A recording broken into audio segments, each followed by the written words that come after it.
오늘이 6월 25일 또 주일이다 보니까 자연스럽게 6.25 생각이 나지 않을 수가 없습니다.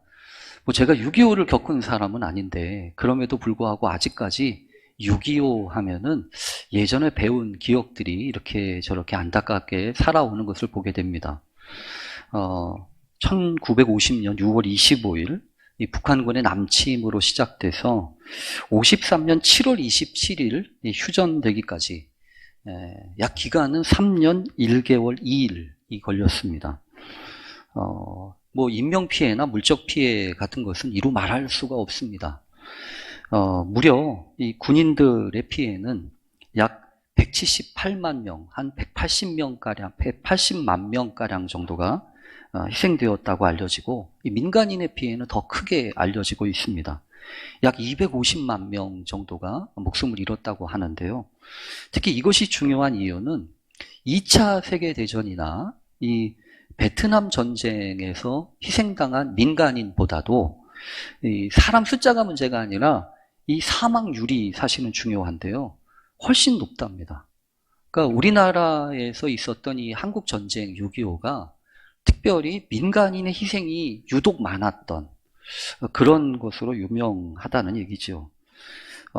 어쩌면 전쟁이 끝난 게 아니고 아직까지 휴전이라고 하는 것이기 때문에 아직도 계속되고 있는데 사실은 언제부터인가 마치 이 전쟁이 끝난 것처럼 이렇게 느껴지고 자세나 생각이 흐트러지고 있는 것이 사실은 많은 분들이 걱정하시는 것처럼 문제가 아닌가 싶습니다. 근데 그런 전쟁의 상처와 그 폐허 속에서도 우리 장로님 기도해 주신 것처럼 한각의 기적이라고 일컬어진 그런 놀라운 부흥과 경제 성장을 이룬 나라가 없다고 그러죠. 뭐 통칭 어떤 사람들은 그렇게 얘기하기도 합니다. 왜 우리나라뿐이냐고. 독일도 그렇고 일본도 그렇고 실제로 싱가포르나 아일랜드 같은 나라들이 이 전쟁을 겪고 나서 회복된 나라들로 이렇게 수록이 되고 전해져 오기도 합니다. 그런데 그들 나라하고 우리나라가 똑같이 할 수 없는 이유가 있습니다. 아직도 분단이 되고 있잖아요. 아직도 분단된 상태에서 이런 상처와 아픔을 계속해서 떠안으면서 이런 경제적인 부흥과 성장을 이루었다라고 하는 것은 이 괄목할 만한 회복을 이룬 나라가 없기에 참 독특한 나라라고 할 수 있습니다. 세상은 어떻게 얘기할지 모르지만 하나님의 은혜라고 얘기하죠. 하나님의 은혜를 우리가 기억하면서 이 나라 지켜주시고 인도해 주시길 원합니다. 그렇게 다시 한번 기도하게 됩니다. 특히 6월 25일 이 주일은 교회적으로는 순교자 기념주일이라고 이야기합니다. 이 순교자라고 하는 것은 참 이렇게 함부로 이야기하기가 어려울 정도로 고귀한 이름이고 또 각종 고문과 또 이런 위협, 이런 모든 상황 속에서도 자신이 가지고 있던 믿음, 그 신앙을 지키기 위해서 목숨조차 아깝게 여기지 않았던 그 신앙의 정점에 있었던 그런 분들 아니겠습니까? 이런 분들 때문에 그 당시에는 어떻게 보면 안타까운 죽음이었고 어떻게 생각해 보면 참 헛된 죽음처럼 이렇게 느껴졌지만 이 교회사적으로 계속해서 이야기되어지고 있는 고백되어지고 있는 유명한 멘트가 있어요. 교회는 바로 이런 순교자들의 피 위에 세워진다라고 하는 것입니다. 이 순교자 기념주의를 맞이해서 우리 감리교회에서 보내준 이 자료를 보면서 제가 깜짝 놀란 게 있습니다. 저만 보기에 너무 아까워서 이 설교를 시작하면서 여러분들께도 소개하고 또 함께 기도하는 시간 갖기를 원합니다. 이 전쟁이 시작됐던 1950년 6월 25일이 아까 말씀드린 것처럼 주일이었습니다. 이 평범한 주의를 지키고 몇 시간이 지나지 않아서 상황은 긴박하게 돌아가기 시작을 했죠. 너무나 급박하게 밀고 내려오지 않았습니까? 그래서 이 서울연회에 있었던 김유순 감독님이라고 하는 분이 이분들을 비롯한 감리교 지도자들이 급하게 모여서 당장 결정을 내려야 되는 그런 상황이 벌어졌다는 겁니다. 무슨 결정이요? 피난을 갈 것인가? 제자리에 남아서 교회를 지킬 것인가? 당연히 그런 것들 고민하지 않겠습니까? 토론이 격렬했지만 쉽게 결정이 나지 않고 있었답니다. 끝까지 우왕좌왕할 때 이 김유순 감독이 한마디 질문을 합니다. 무슨 질문을 하냐 하면 우리는 누구입니까? 이 질문이었어요. 도대체 우리는 누굽니까? 이 질문은요, 이 전세 상황을 분석한다든지 이에 따른 행동 지침을 이야기하는 그런 것이 아니라 급박하고 어려울수록 우리들 자신이 도대체 누구입니까? 자신에 대한 정체성을 질문하는 것이었다는 거죠.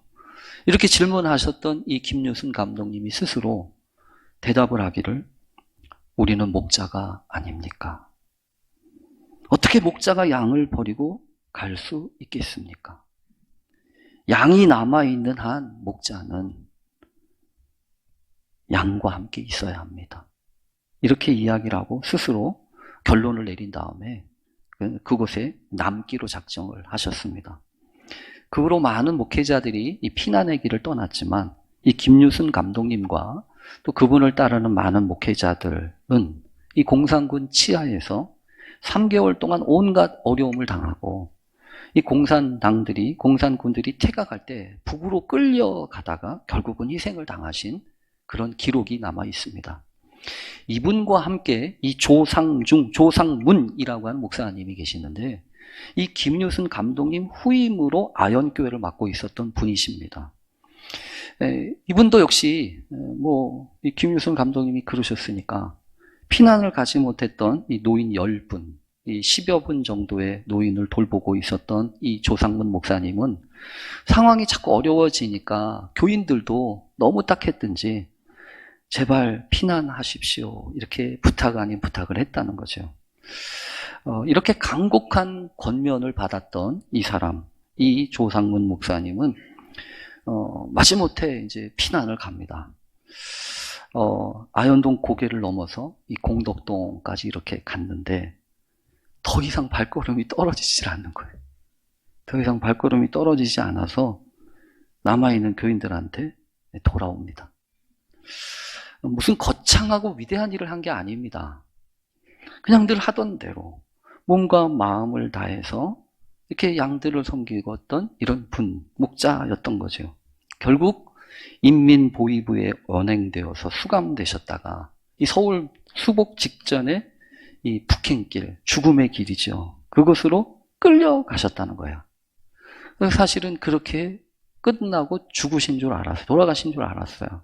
그런데 몇 년이 지나서 휴전이 되고 난 다음에 이 조 목사님의 유가족들에게 한 군인이 장교가 찾아와가지고 인사를 드리면서 자신이 어떻게 이렇게 살아남았는지에 대해서 이야기를 전하는 거예요. 전쟁 당시에 대학생이었던 그분이 이 조상문 목사님 일행과 같이 북으로 끌려가던 도중에 그 목사님이 그 청년에게 넌지시 말을 하셨다는 거예요. 뭐라고 했냐면 우리야 이미 살 만큼 산 노이들이지만 자네는 보아하니 아직 젊으니 탈출해서 새 길을 찾게 우리가 도와줄 테니 기회를 타서 도망치게 이렇게 얘기를 하신 거예요. 말씀하신 대로 이 목사님 몇 분이 목숨을 걸고 이 공산군들의 관심을 끌면서 주의를 하는 동안에 이 청년이 탈출을 한 거예요. 그리고 나서 군대 입대해서 휴전하는 날까지 살아남아서 그분을 찾아가지고 그분의 가족을 찾아서 그분의 마지막 모습을 이야기를 해준 거죠. 어쩌면 여러분 이런저런 이야기들도 참 감동스럽지만 우리들 자신이 생각할 수밖에 없는 것은요, 상황이 문제가 아닙니다. 우리가 도대체 누구인가? 우리는 도대체 어떤 사람으로 이 세상에 부름받고 살고 있는가? 순교자 기념주일이라고 얘기해서 순교자들을 얘기하지만 사실 우리가 어떻게 감히 그렇게 갈 수 있겠어요? 그러나 분명한 한 가지 사실은요, 그 모든 순교의 흔적들, 그것은 헛되지 않는다는 거예요. 그 김남조 시인이라는 분이 계신데 순교라고 하는 시가 있습니다. 그 시에 보면 이렇게 되어 있어요. 예수님께서 순교 현장의 순교자들을 보시다가 울음을 터뜨리셨다. 나를 모른다고 해라. 고통을 못 참겠다고 해라. 살고 싶다고 해라. 나의 고통이 부족했다면 또다시 십자가에 못 박히련다고 전해라.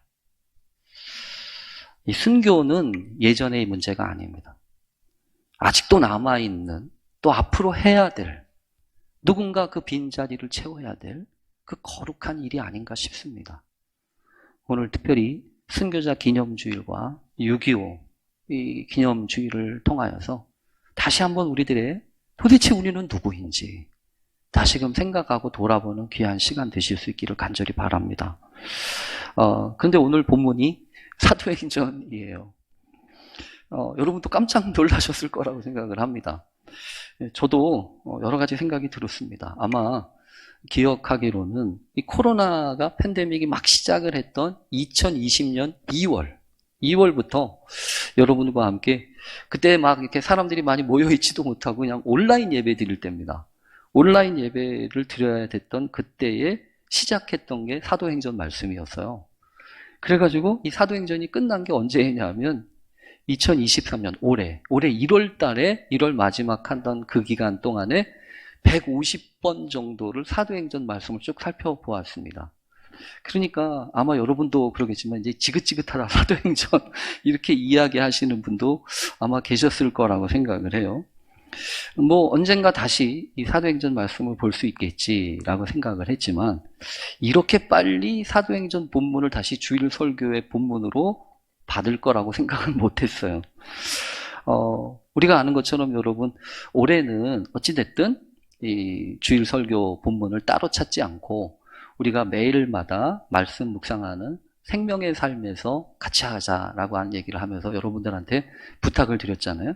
근데 공교롭게 이 6월 이 중순경부터 시작해서 8월 말까지 다루고 있는 본문이 사도행전인 거예요. 그러니까 여러분도 또 사도행전이야? 이렇게 이야기하시는 분도 계실 것 같고 제 자신 스스로도 이렇게 빨리? 라고 하는 생각을 했어요. 근데 그런 고민을 하면서 여러 가지 생각을 했을 때 여러 가지 이제 기준이 있었어요. 뭐냐면 설교는 청중들을 생각을 해야지. 청중들에게 들려지고 깨달아지는 말씀을 하는 게 좋지. 이런 생각을 하면서도 설교자니까 어쩔 수 없이 여러분 그런 생각을 해요. 이 말씀을 어떻게 대할 것인가 하는 것을 틀처럼 받아주는 것은 어디서부터 시작되어야 되냐면 목회자부터 시작해야 된다는 거예요. 그래서 여러분들은 어떻게 느끼셨을지 모르지만 목회를 하면서 마음속에 원칙처럼 생각되어지는 것 중에 한 가지가 설교는 내가 하고 싶은 소리를 하는 게 아니다. 내가 하고 싶은 소리를 하는 게 아니고 하나님이 하라고 하는 말씀을 할 수 있는 게 설교여야 한다. 그러니까 표적 설교 같은 거 하면 안 된다. 그렇게 느낄 수 있도록 하면 안 된다. 그러면서 늘 이거는 아니죠. 그래 어떻게 하나 보자 하는 거는 당신이고 내가 골라서 듣고 내 마음대로 하면 되는 거지. 여러분 그건 아니잖아요. 신앙생활에 있어서 이 말씀을 대하는 것은 상당히 중요합니다. 왜냐하면 그것이 토대가 되어서 그 위에 신앙의 연륜이 쌓이고 그 신앙의 형태, 그 내용들이 차곡차곡 쌓여지는 토대가 되기 때문에 그렇습니다. 그래서 하나님의 말씀을 우리가 어떻게 대할 것인가 하는 것은 기본적인 원칙이고 상당히 중요한 신앙의 태도라고 하는 것이지요. 특히 성경에 보면 여러분 어떤 변화의 시기에 하나님의 말씀에 대한 태도는 그 사람 개인뿐만이 아니라 향후 일어날 변화의 사건을 위해서 상당히 중요한 그런 기준이 되었던 것을 우리가 기억합니다. 그래서 이 사사기라고 하는 암흑시대와도 같았던 그 시대를 끝내고 왕정시대라고 하는 새로운 이 역사의 시기를 열어갔던 그 사무엘이라고 하는 사무엘이라고 하는 선지자도 결국은 여러분 무엇부터 배웠냐 하면 어렸을 때 엘리 제사장에게 배운 것은 다른 게 아니었습니다. 무슨 말씀을 하시든지 주의 종이 듣겠나이다. 말씀하옵소서 주의 종이 듣겠습니다. 이것으로부터 그의 사역과 그의 신앙이 시작됐다는 것이요. 그리고 여러분 그 사도행전에 보면 이 사도행전의 역사가 방향이 이렇게 쭉 흘러가면서 이방인들에게 복음을 전하는 이방 선교의 문이 활짝 열려지는 그런 사건이 있습니다. 그게 언제냐면 고넬료예요. 고넬료라고 하는 한 사람에게 복음이 전해지면서 이방 선교의 문이 활짝 열리거든요. 근데 이것 역시 사도행전 10장인데요. 이 고넬료의 태도가 성경에 기록되고 있습니다. 베드로라고 하는 사람을 부르면서, 여러분 이상하잖아요. 그냥 하나님이 고넬료한테 이야기해 주셔서 부르시면 되잖아요. 근데 그게 아니고 굳이 베드로를 보내가지고 베드로를 통해서 말씀을 전하게 하고 이 고넬료는 그것을 듣게 하셨습니다. 그래서 이 베드로가 마땅히 가가지고 왜 나를 불렀냐 이렇게 이야기했을 때 고넬료가 이렇게 대답합니다. 뭐라고 하냐면 내가 곧 당신에게 사람을 보내었는데 오셨으니 잘하셨습니다. 이제 우리는 주께서 당신에게 명하신 모든 것을 듣고자 하여 다 하나님 앞에 있나이다. 우리는 주께서 당신을 통하여 명하신 모든 것을 듣고자 하여 이제 우리가 하나님 앞에 있습니다. 그게 여러분 이 자리 아닙니까? 그게 이 자리라는 거예요. 여러분도 하나님 앞에 있고 저도 하나님 앞에 있는 거예요. 그러면서 하나님 오늘 우리에게 무슨 말씀을 주시든지 듣겠나이다. 그 믿음을 가지고. 사실은요, 여러분 결혼도 안 한 여자이면서 아기를 낳게 됐다고 하는 그 엄청난 이야기를 들었을 때 마리아 있잖아요. 이 마리아가 얼마나 미치고 팔짝 뛸 노릇 아니에요? 아니 결혼도 안 했는데 아기를 낳대요. 낳게 될 거란 얘기했을 때 마리아가 했던 말은 유명한 말이지 않습니까? 주의 여종이오니 말씀대로 내게 이루어지이다. 여러분 우리에게는 그런 자세가 필요한 것 같아요. 그래서 생명의 삶 말씀을 준비하면서 하나님 그렇습니다. 내 마음대로 골라 하는 게 아니라 우리가 정해놓은 원칙이 있으니까 그 정해진 원칙을 따라 6월, 8월, 7월, 8월까지 다시 또 이 생명의 삶 말씀을 따라 사도행전 보겠습니다. 그래서 여러분들과 함께 다시 또 이 사도행전 말씀을 시작하는 거예요. 어쩌면 여러분 또 다른 반복되는 이야기 있을 수도 있고 그렇지만 하나님이 왜 이 말씀을 다시 보게 하시는가 곰곰이 생각해 보니까 그런 것 같아요. 우리 교회가 사도행전적인 교회가 되기를 원하시는 거예요. 또한 이 사도행전에 있었던 초대교회의 신앙과 영성이 바로 우리 안에 새겨지기를 원하신다고 저는 믿습니다.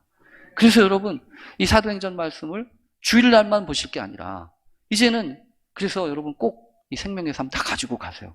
가지고 가셔서 매일같이 반복되어지는 이 사도행전의 말씀을 묵상하고 읽으면서 오늘 우리에게 주시는 이 사도행전의 말씀이 살아있고 그 사도행전의 사건이 오늘 우리에게 일어나는 사건이 되게 해주십시오. 그렇게 기도하면서 말씀을 따라가는 우리들 모두가 되실 수 있기를 간절히 부탁하고 또 바랍니다. 오늘은 첫 번째 시간인데요. 이 사도행전 시작을 하면서 이런 생각이 먼저 들었어요. 뭐냐면 여전히 깜짝 놀랄 일이다. 뭐냐면 이 버젓이 죽으신 분이 십자가에 달려 죽으신 분이 부활하셔서 살아나셨잖아요. 그러시면서 승천하시기까지 약 40일 동안 성경에 따르면 제자들을 만나시고 이런 말씀 저런 말씀으로 권면하셨다는 거예요. 여러분 생각해 보면 얼마나 놀랐을까요? 이 제자들의 입장에서는 눈앞에서 버젓이 피를 철철 흘리시면서 죽으셨던 그 양반이 어느 날 갑자기 버젓이 살아오셔서 말도 걸어오시고 이런저런 이야기를 하시는 것을 보았을 때 얼마나 가슴 벅찬 일이었을 거예요. 그런데 더 황당한 일은 뭐냐 하면 아쉽게도 그 주님이 떠나신다는 겁니다. 여러분 참으로 걱정스러운 일이 아닐 수 없죠. 왜냐하면 지금이 가장 좋은 때라고 생각하고 있었거든요. 아시겠지만 로마의 군인들이 지금 그 당시 사람들을 다스리고 있었지만 그래서 예수님도 로마의 군인들의 창에 찔리셔서 로마 군인들에게 붙들려서 십자가를 지시고 결국은 돌아가신 거 아니에요? 그런데 예수님이 살아나셨어요. 로마 군인들이 버젓이 지키고 있었지만 그 보란듯이 살아나셨다고요. 그러니까 여러분 그 당시 사람들의 입장에서는 이런 마음이 들지 않았겠습니까? 아마 저 같으면 제가 어린아이 같은 마음이어서 그런지 모르지만 이런 마음이 들었을 것 같아요. 그래 좋아. 이제 너희들 죽었어 이놈들. 우리 예수님 다시 살아나셨다고. 이번엔 지난번처럼 아무 힘도 없이 무기력하게 죽은 건 아닐 거야. 죽음을 이기시고 살아나셨으니 뭘 못하시겠어요? 뭐가 거칠 게 뭐가 있겠냐고. 그 전에는 십자가 때문에 이렇게 저렇게 조심하셨지만 이미 십자가도 다 지셨고 구원의 사역도 완성하셨잖아요. 그러면 여러분 예수님한테 걸릴 게 없는 거예요. 예수님한테 걸릴 게 뭐가 있어요? 그냥 하시면 되잖아요. 근데 예수님이 오히려 상당히 중요한 결정을 하세요. 뭐냐면 가신다는 거예요. 모든 걸 다 제자들한테 맡겨놓고. 근데 여러분 아시잖아요? 예수님이 제자들이 여러분 좀 괜찮은 제자들이라면 그것도 좋은 방법이에요. 근데 아무리 생각을 해도 제자들이 시덥지 않잖아요. 제자들이 좀 맡을만하고 준비가 됐거나 뭐 제자들이 좀 이렇게 정신 차린 사람들이라면 괜찮아요. 근데 오늘 본문도 그렇지 않습니까? 예수님이 40일 동안 하나님 나라의 일을 이야기하셨어요. 하나님 나라의 일을 이야기하셨다고. 그래서 하나님 나라가 어떻게 이 땅에 임하는지, 그 하나님의 나라를 이 땅에 이루기 위해서 우리가 무엇을 해야 되는지 계속해서 이야기하셨다고요. 그런데 제자들은 띡하니 말하는 게 뭐예요? 하나님 나라가 아니에요. 오늘 본문을 시작하는 6절에 보면 그들이 모였을 때에 예수께 여쭈어 이르되 주께서 이스라엘 나라를 회복하심이 이때입니까? 이걸 묻잖아요. 하나님의 나라에 대한 관심은 1도 없어요. 어디에 관심으로 가득 차 있냐면 이스라엘 나라는 거죠. 그리고 더군다나 이제 예수님이 가신다고 그랬으니까 마지막 하나 붙잡고 물어보고 싶은 게 그거였다는 거죠. 이스라엘 나라, 도대체 우리나라 어떻게 되는 겁니까? 그만큼 이스라엘 나라라고 하는 나라는 자신들의 고국이기도 했고 또 그 이스라엘 나라라고 하는 건요 자기의 지분이 있는 거예요. 하나님 나라는 자기 지분이 없어요. 근데 이스라엘 나라는 자기 지분이 있잖아요. 그동안 수고하고 애쓴 여러 가지 것들. 그러니까 이거 어떡하냐는 거죠. 그러니까 예수님이 그것만 봐도 뻔한 겁니다. 아직까지 정신 못 차리고 있는 겁니다. 아직까지 세상에 관심이 많은 거예요. 하나님 나라요? 거긴 관심도 없고요. 그리고 굳이 묻는 게 뭡니까? 지금 이스라엘 나라 회복하심이 이때입니까? 이렇게 묻잖아요. 때를 이야기하고 있잖아요. 아무래도 지금이 제일 좋은 때 같은데요. 이렇게 얘기하는 거 아닙니까? 근데 주님은 단적으로 얘기하십니다. 단적으로 뭐라고 얘기하시냐면 유명한 말씀이잖아요.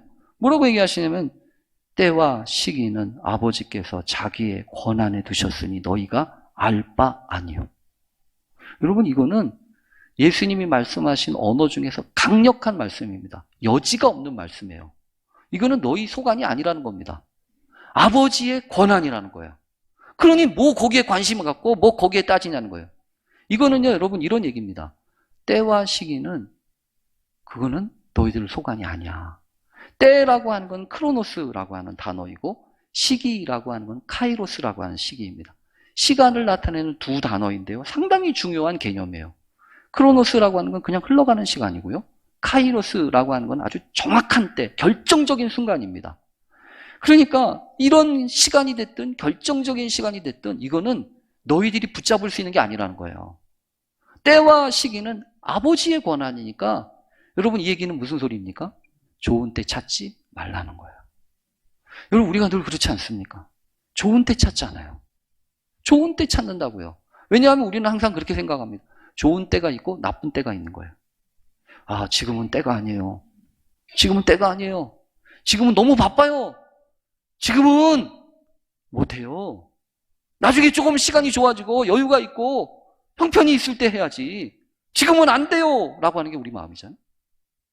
근데 여러분 그렇게 좋은 때를 찾으려고 하는 자세가 건강한 자세 같습니까? 아니잖아요. 오히려 주님은 지금 우리에게 그 얘기 하시는 것 같아요. 야, 좋은 때 찾지 마. 언제가 좋은 때죠? 지금이요. 항상 좋은 때는 지금이에요. 여러분, 이 성경에 보면 때 찾는 사람 치고 제대로 헌신한 사람 없습니다. 아브라함이요. 아브라함도 그랬잖아요. 점점 나이가 들어가면서 자신도 그렇고 아내도 경수가 끊어져서 아기를 못 가졌을 때 이제 다시는 안 돼. 이렇게 생각했지만 하나님은요 100세에 아들을 주시잖아요. 모세는요 팔팔하고 힘이 있을 그때 내가 무언가를 할 수 있다고 생각했던 그때 하나님은 잠잠하시고요. 광야에서 장인의 양부리를 치면서 40년 동안 푹 썩고 난 다음에 이제는 아무것도 할 수 없다라고 생각했던 가장 좋지 않은 그때 하나님은 들어쓰시잖아요. 그러니까 이 때의 문제는요 정말 우리의 문제가 아니에요. 언제나 좋은 때는 가장 좋은 때는 지금입니다. 그래서 회복도 마찬가지고. 하나님, 우리가 뭐 조금 지나서 할 만하고 그거 아닙니다. 하나님 앞에 회복을 위해서 기도하고 하나님 우리에게 요구하시는 것은요, 항상 지금 우리가 하나님 앞에 어떻게 순종하고 어떻게 나가냐. 그래서 은혜 안에 있으면 여러분 더 좋은 때란 없어요. 은혜 안에서는 지금이 가장 좋은 때입니다. 놓쳐버린 시간이나 기회들 아쉬워하지 마십시오. 이미 지나간 거 뭘 얘기를 하겠어요. 그리고 더 좋은 때 기다리지 마십시오. 오히려 하나님이 허락하신 은혜 가장 좋은 때 기억하면서 하나님 앞에 있습니다. 아니, 내게 주신 그 시간을 내가 충성하고 헌신할 때 하나님은요, 가장 좋은 방법으로 만드실 거예요. 그것을 위해서 기도하고 간구하라고 하는 거죠. 하나님이 분명히 모든 것을 지으시되 때를 따라 아름답게 하셨다고 믿습니다. 그러니 여러분, 우리 특별히 우리 교회에 있는 어르신 여러분, 내 좋은 때는 다 지나갔어. 절대로 그런 생각하지 마십시오. 하나님이 부르시는 그날까지 내가 하나님의 말씀과 하나님의 역사를 위해서 내가 충성하고 믿음의 자리 지킬 때 하나님은 여러분을 가장 좋은 때로 이끄시고 인도하실 줄로 믿습니다. 오늘 성경 본문에 보면 그래서 이스라엘 나라의 회복에 대한 이야기를 하시면 때에 대한 문제를 먼저 이야기하시더니 그 다음에 두 번째 이야기하시는 게 있어요. 뭐냐면 이 얘기잖아요. 이스라엘 나라의 회복이 문제가 아니고 오직 성령이 너희에게 임하시면, 성령이 너희에게 임하시면 이게 문제라는 거예요. 그래서 여러분 말씀 우리가 새벽 기도회 시간에 그런 생각 얘기 나눴어요. 야, 뭔가를 새롭게 하려면 여러분 조직을 새롭게 해야지. 조직을. 그렇지 않아요? 조직을 새롭게 해야지 뭔가 새롭게 달라진다고 우리가 생각하잖아요. 아니면 거점을 새롭게 바꾸든지 무슨 건물을 사든지 무슨 이런 것들을 새롭게 해야 뭐가 바뀐다고 생각하잖아요. 근데 여러분 그렇게 해서 새롭게 되는 게 아니라는 거예요. 그래서 회복이 일어나고 부흥이 일어나는 게 아니라는 거예요. 회복과 부흥은 어디서부터 시작되는 겁니까? 우리의 심령 가운데 성령이 충만하기 시작할 때. 실제로 여러분 이 코로나를 겪으면서 이 감리교회에서 조사를 한 적이 있어요. 무슨 조사를 했냐면 감리교인들 통계를 좀 내봤어요. 그러면서 통탄해하면서 이 감리교 목사님들 또 감리교 감독님들이 마음 아파하면서 지금 이야기하고 비상을 건 게 하나 있어요. 뭐냐면 2012년도에서부터 2022년도 작년까지요. 작년까지 통계를 내보니까 감리교인 자체가 몇 명이 줄었냐 하면 38만 명이 줄었어요. 38만 명이 줄었다고 해도 여러분 아무렇지도 않으시죠? 왜냐하면 잘 모르니까요. 이게 뭔지 몰라요. 근데 이렇게 생각하면 쉬워요. 뭐냐 하면 여러분 교회 중에서 1000명 사람들이 모이는 교회가 흔합니까? 흔치 않습니까? 흔치 않죠. 절대로 흔치 않죠. 근데 38만 명이라고 하는 숫자는 어떤 숫자냐 하면 1000명이 모이는 교회가 380교회가 없어진 거예요. 그리고 여러분 이 서울연에 이 서울 지역, 서울 북지방, 서울 남지방이 서울 북에 있는 그 13개 지방의 감리교회 총수가 몇 개인지 아십니까? 384 정도 돼요. 그러니까 이 얘기는 무슨 소리냐면 10년 동안 감리교인들이 줄어든 그 통계가 서울연에 하나에 있는 모든 교회들이 문 닫는 셈이란 말이에요. 이게 정신 차려야 될 때라는 거예요. 그래서 어제 우리 교회에서는 따로 기도에 참여를 안 했지만 이 감리교 교단 쪽에서는요 기도 합주회라고 해서 막 열심히 모여서 기도회를 막 하고 그래요. 근데 한편으로는 여러분 그런 생각이 들어요. 정말 우리가 회복을 원합니다. 코로나 이후에 우리에게 회복이 필요합니다. 신앙의 회복이 필요하고 영적인 회복이 필요하잖아요. 그런데 단순하게 이전으로 돌아가는 게 아니라 부흥이 필요하다는 거예요. 근데 그 부흥이라고 하는 건 여러분 어떻게 합니까? 여기 성경에 보면 성령의 충만함으로, 성령의 임하심으로 밖에는 안 된다는 거예요. 그래서 오늘 성경에 보면 여러분 두 가지가 있는 거 구분하셔야 돼요. 뭐냐면 분부, 명령이 있습니다. 주님이 제자들에게 말씀하셨던 명령이 있어요. 명령은 하는 겁니다. 어떤 걸 하는 거죠? 예루살렘을 떠나지 말고 약속하신 것을 기다려라. 이거는 명령이에요. 그렇지 않아요? 그런데 명령만 있는 게 아닙니다. 뭐가 있냐면 약속이 있어요. 약속. 언약이 있다는 거예요. 언약이라고 하는 건 뭐냐면 그렇게 명령대로 순종했을 때 하나님이 이루시는 겁니다. 그 하나님이 이루시는 게 뭐죠? 너희가 성령에 받으면, 세례를 받으면 권능을 받고 땅 끝까지로 내 증인이 되리라 이거잖아요. 그 제자들을 향하여서 저 같으면 야 너희들은 싹 봐도 뻔하다. 안 됐잖아. 못하잖아. 뻔하다. 뭘 기대할 게 있냐. 이렇게 생각하고서 입이 요만큼 나오는데 예수님은 그게 아닌 거예요. 되리라라고 얘기하시잖아요. 왜 그런 거죠? 언약의 말씀을 믿는 거예요. 여러분 우리도 그렇습니다. 여러분 혹시 우리 안에 그런 마음이 있는 거 아니에요? 뭐 해봐도 그만이고 안 해봐도 그만이고 우리는 안 돼 이렇게 생각하시는 거 아니에요? 그게 더 위험한 거예요. 그게 더 위험하다. 안 될 것 같고 안 되는 것이 뻔하고 그게 뼈처럼 굳어졌어도 성령이 임하시면 얼마든지 변화되고 되는 것이 복음의 원리입니다. 하나님 그런 복음을 살아가게 해주십시오. 오늘도 우리가 이 사도행전의 말씀을 읽으면서 안 되던 것들이 되어지는 역사가 있게 되기를 간절히 바랍니다. 할 수 없는 것들을 할 수 있는 역사가 하나님 우리 안에 권능을 주십시오. 그래서 넉넉히 감당한 우리 모두 되실 수 있기를 간절히 축원합니다.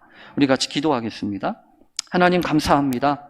주님의 약속과 은총을 믿습니다. 이 사도행전의 역사가 우리 평동교회 역사가 되게 하시고 이 사도행전을 통하여 이루었던 하나님의 성령의 역사가 우리 각자의 삶 속에 일어나는 역사가 되게 하여 주옵소서. 예수님의 이름으로 기도합니다. 아멘.